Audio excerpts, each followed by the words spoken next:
Tunisia by Anne Furukawa, Nicole D. Pasquale, and Griffin Dugan.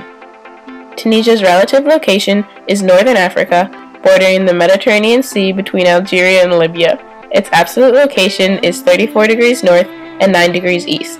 The capital, Tunis, is located in the northern part by the Mediterranean Sea. Due to its location, the northern part of Tunisia has generally mild temperatures, rainy winters, and hot, dry summers. The topography of the north includes the continuation of the Atlas mountain range from Algeria. On the other hand, the south contains deserts including the Sahara and has more extreme climates. The country can be divided into 4 geographical zones.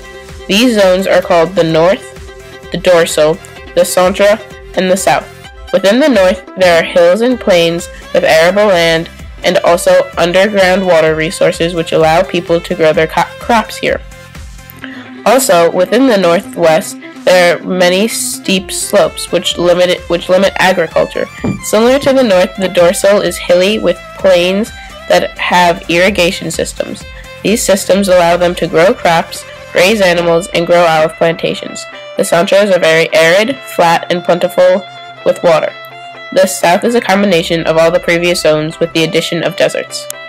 Tunisia gained independence as a state in 1956 from France. Their constitution was first made on June 1, 1959, and was later amended in 1988 and 2002. Habib Bourguiba, who is now buried in the Bourguiba Mausoleum, was the first president of Tunisia from July 25, 1957 until November 7, 1987.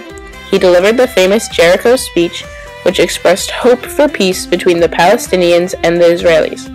After this speech, Israelis attacked the PLO base in Tunis, which caused harsh feelings between Tunisia and the United States and caused them to decrease their relations.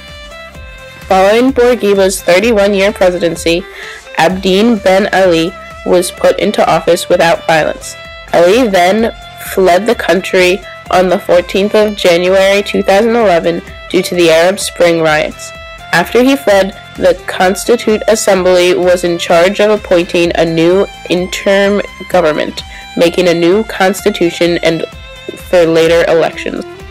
The official name of the state is the Republic of Tunisia and is governed by a multi-party republic. Their flag is red with a white disc in the center and with a red crescent nearly encircling a 5-pointed red star. This flag is similar to the Ottoman flag, which has a red banner with a white crescent and a star, because Tunisia was part of the Ottoman Empire.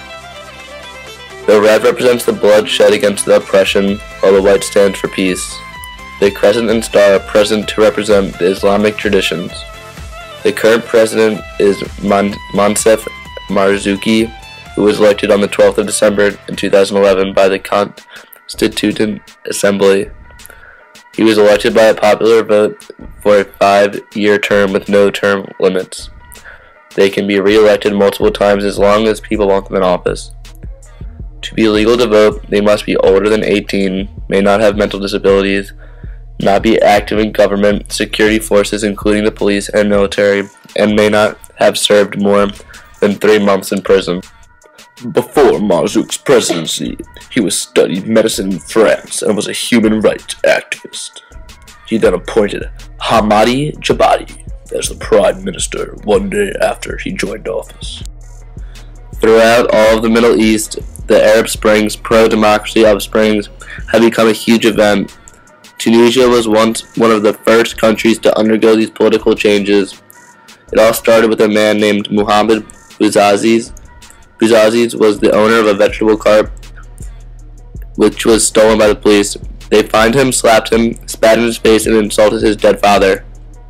Since this was not the first time his cart was taken, he was very frustrated because he couldn't provide for his 8 kids and wife. This then caused him to go in front of a building, pour gasoline all over him, and set himself on fire.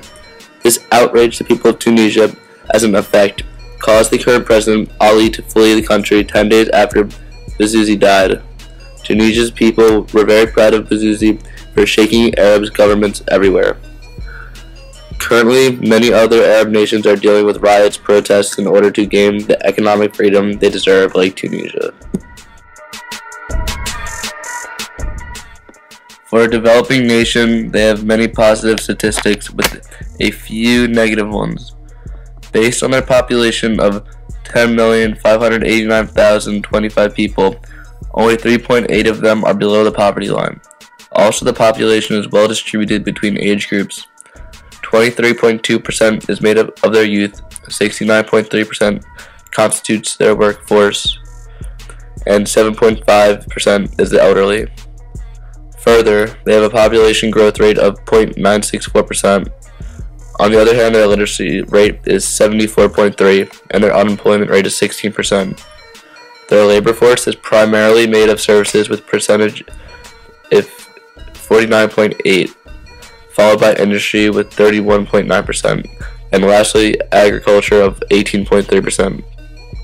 Within the workforce, the primary industries include agriculture, cement, food processing, mining, oil refining, phosphate producing, steel, textiles, and tourism. Tunisia's main trading partners are France, Germany, Italy, China, and Spain. Their main imports include textiles, machinery and equipment, hydrocarbons, chemicals, and food. Their main exports include chemicals, crude oil, refined products, food, phosphates, and textiles. They use the Tunisian dinar for their currency.